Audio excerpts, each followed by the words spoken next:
Clip number 166۔ اس clip میں آپ سورہ نساء کا تعارف اور پہلی آیت کا ترجمہ اور تفسیر قرآن صراط الجنان سنیں گے۔ سورہ نساء کا تعارف۔ مقام نزول۔ سورہ نساء مدینہ منورہ میں نازل ہوئی ہے۔ آیات، کلمات اور حروف کی تعداد، اس میں 24 رکوع، 176 آیتیں، 3045 کلمے اور 16030 حروف ہیں۔ نساء نام رکھنے کی وجہ، عربی میں عورتوں کو نساء کہتے ہیں اور اس صورت میں بکثرت وہ احکام بیان کیے گئے ہیں جن کا تعلق عورتوں کے ساتھ ہے، اس لیے اسے سورہ نساء کہتے ہیں۔ سورہ نساء کے فضائل۔ سورہ نساء کی ایک آیت مبارکہ کے بارے میں حضرت عبداللہ ابن مسعود رضی اللہ تعالی عنہ فرماتے ہیں کہ نبی کریم علیہ الصلوۃ والسلام نے مجھ سے ارشاد فرمایا، مجھے قرآن مجید پڑھ کر سناؤ۔ میں نے عرض کی، یا رسول اللہ صلی اللہ تعالی علیہ وآلہ وسلم، میں آپ کو پڑھ کر سناؤں حالانکہ یہ تو آپ پر نازل فرمایا گیا ہے؟ ارشاد فرمایا، ہاں تم پڑھ کر سناؤ۔ چنانچہ میں نے سورہ نساء پڑھی حتیٰ کہ جب میں اس آیت پر پہنچا، فَكَيْفَ إِذَا جِئْنَا مِن كُلِّ أُمَّةٍ بِشَهِيدٍ وَجِئْنَا بِكَ عَلَى هَؤُلَاءِ شَهِيدًا۔ ترجمہ، تو کیسا حال ہوگا جب ہم ہر امت میں سے ایک گواہ لائیں گے اور اے حبیب تمہیں ان سب پر گواہ اور نگہبان بنا کر لائیں گے۔ تو آپ علیہ الصلوۃ والسلام نے ارشاد فرمایا، بس کرو، اب تمہارے لیے یہی کافی ہے۔ میں حضور پرنور علیہ الصلوۃ والسلام کی طرف متوجہ ہوا تو دیکھا کہ آپ کی مبارک آنکھوں سے آنسو روا ہے۔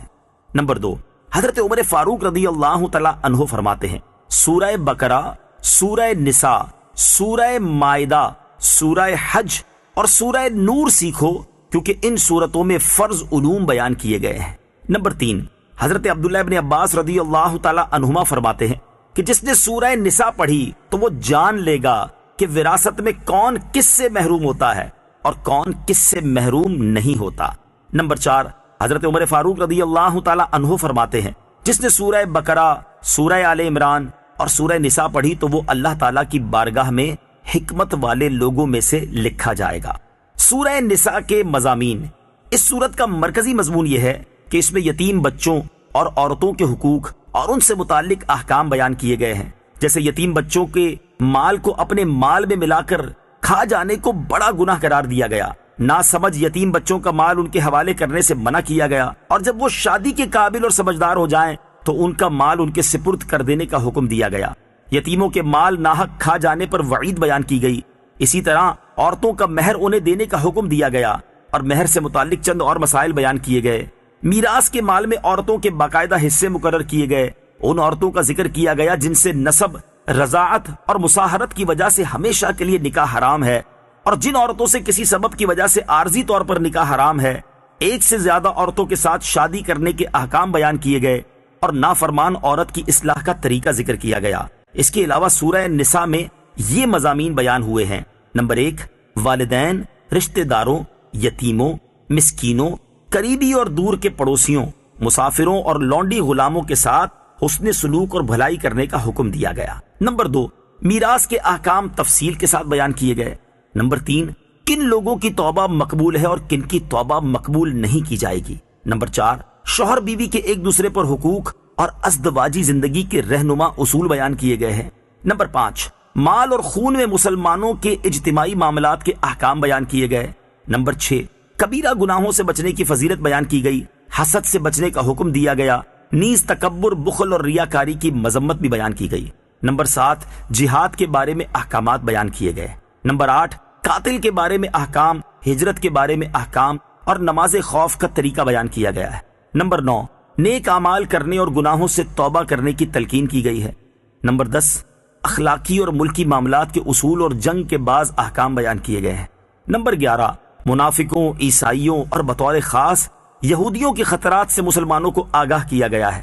نمبر 12، اس سورت کے آخر میں حضرت عیسیٰ علیہ الصلوۃ والسلام کے بارے میں عیسائیوں کی گمراہیوں کا ذکر کیا گیا ہے۔ بسم اللہ الرحمن الرحیم۔ ترجمہ، اللہ کے نام سے شروع جو نہایت مہربان رحمت والا ہے۔ يا أيها الناس اتقوا ربكم الذي خلقكم من نفس واحدة وخلق منها زوجها وبث منهما رجالا كثيرا ونساء واتقوا الله الذي تساءلون به والأرحام إن الله كان عليكم رقيبا۔ ترجمہ: اے لوگو، اپنے رب سے ڈرو جس نے تمہیں ایک جان سے پیدا کیا اور اسی میں سے اس کا جوڑا پیدا کیا اور ان دونوں سے کثرت سے مرد و عورت پھیلا دیے، اور اللہ سے ڈرو جس کے نام پر ایک دوسرے سے مانگتے ہو، اور رشتوں کو توڑنے سے بچو، بے شک اللہ تم پر نگہبان ہے۔